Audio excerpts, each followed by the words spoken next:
जय झूलेलाल दोस्तों, अज मां तव्हांजे लाइ हिकु स्पेशली वीडियो खणी आई आहियां जंहिंमें मां तव्हांखे ॿुधाईंदसि सिंधी महीना। सिंधीअ में महीननि खे छा चइबो आहे और हर हिकु महीनो कहिड़ी तारीख़ खां कहिड़ी तारीख़ ताईं थींदो आहे। अचो त शुरू था कयूं पिया। सभिनी खां पहिरियों महीनो ईंदो आहे चेट जो महीनो।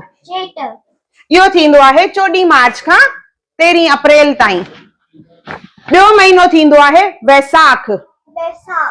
14 अप्रैल खां 14 मई ताईं इहो महीनो थींदो आहे। इन खां पोइ टियों महीनो आहे ॼेठ।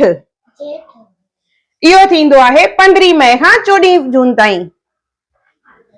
उन खां पोइ असांजो चौथो महीनो आहे आखाड़ जो महीनो।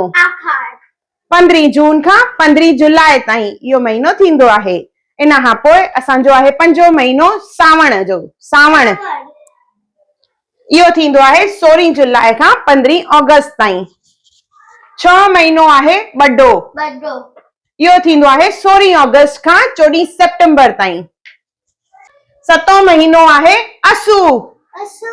इहो थींदो आहे 15 सितंबर खां 14 अक्टूबर ताईं। 8 महीनो आहे कती। इहो थींदो आहे 15 अक्टूबर खां 13 नवंबर ताईं। 9 महीनो आहे नाहिरी। इहो थींदो आहे 14 नवंबर खां 13 दिसंबर ताईं। इन खां पोइ आहे असांजो 10 महीनो पोह। इहो थींदो आहे 14 दिसंबर खां 12 जनवरी ताईं। और 11 महीनो असांजो आहे माघ। इहो थींदो आहे 13 जनवरी खां 11 फरवरी ताईं। इन खां पोइ असांजो आखिरी महीनो जेको आहे उहो आहे फगुण। इहो थींदो आहे 12 फरवरी खां 13 मार्च ताईं।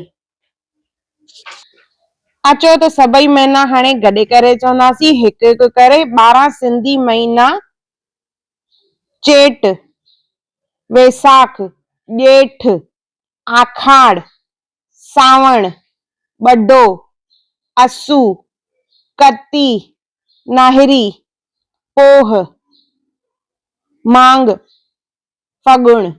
इहे आहिनि असांजा सिंधी महीना। त ध्यान सां तारीख़ यादि करे वठिजो, कहिड़ी तारीख़ खां कहिड़ी तारीख़ ताईं कहिड़ो महीनो थींदो आहे और तव्हांजो जन्म कहिड़े महीने में ईंदो आहे उहो मूंखे कमेंट करे ज़रूर ॿुधाइजो। जय झूलेलाल। सिंधी महीना ज़रूर यादि कजो। सिंधी महीना ज़रूर यादि कजो। जय झूलेलाल।